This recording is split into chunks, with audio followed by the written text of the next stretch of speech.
nag-aasaran lang talaga tayo, eh. Oo nga, tama Yung naman. yung sa inyo ata yung ni Kayram yung medyo mas malala, eh.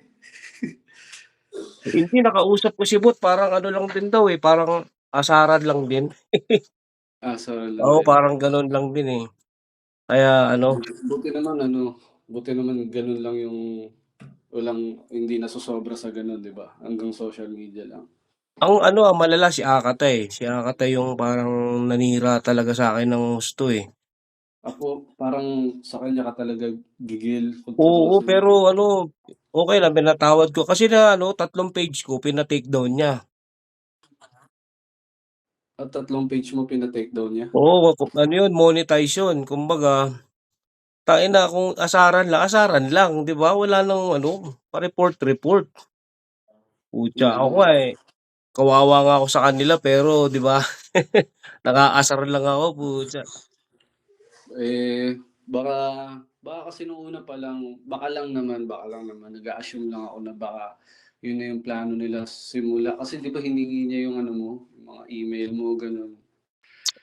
Hindi ano naman, yung ano kasi ang style ni Akata, parang tropa-tropa ta's ginawa kong ano, content. 4 na taon, akala ko parang ano lang, parang, tropa-tropa lang, "Uy, ganito nga." Putal ano na lumalala, pati nanay ko pino-post na.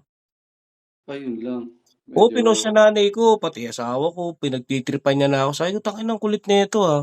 Gusto ko na nga idemanda yun, naka-ano magfa-file na kami, naano ko na lahat ng affidavit. Sabi ko, "Ay, wag na lang, hayaan mo na lang 'to, baka may sayad talaga."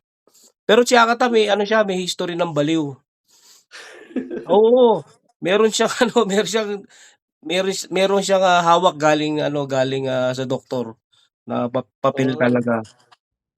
ah, so may ano nga, may May may konti nga ano. Oo, may tama talaga siya kaya sabi ng attorney ko, 'pag kinasuhan mo 'yan, 'pag sinabi niyang baliw yan ta's pinakita, wala na, dismiss, sayang lang, 'wag mo ng patulan, sabi. Kaya sabi ko, "Sige, hayaan mo na yan, putya." Kaya Maganda yung ano, itong 2026 sabi ko, "Ay, mag-iiba na ako, gudang na." Para hindi niya na gudang. ako mapagtripan, 'di ba? Parang papakita ko sa Oo, tao na, "O sige, lahat ng may kaaway ko babatiin ko." Pero yun naman din ang gusto ko, yun ang goal ko, parang siyempre lumalaki na yung pamilya ko, yung mga anak ko, 'di ba? Alam namang habang buhay kupal pa rin, ang hirap nun. oo, kasi siyempre 'di ba parang yun nga katulad nung sinabi mo yung anak mo parang tumatanda na rin siyempre. Babae po ano pa lang, babae, siyempre ayoko rin naman yung gano'n yung image ko sa kanya, 'di ba? Eh, ako naman. Pero okey yan at least magsisimula ka ng taon na ganito, parang Oo, men, makikipag-ayos ka ng gan'to, si Jonas nga, eh, nakipag-ano kasi nag-show kami ng Bulacan. Talagang personal akong humingi ng pasensya sa kanya. Si Lanceta umakyat dito ng Baguio, inasikaso ko imbes na hindi ko na pansinin, 'di ba? Sige, binigyan ko pa rin sila ng ano, sabi ko para maging maayos lang. nagkausap na kayo ni Jonas? Oo, nagkaayos na kami.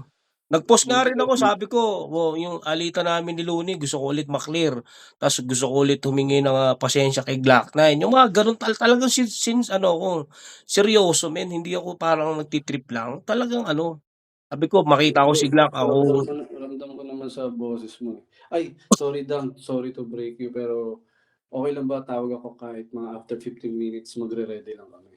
Oo, sige lang, no problem. Sige, Ingat, salamat, oo, okey. salamat din, salamat din. Sige lang.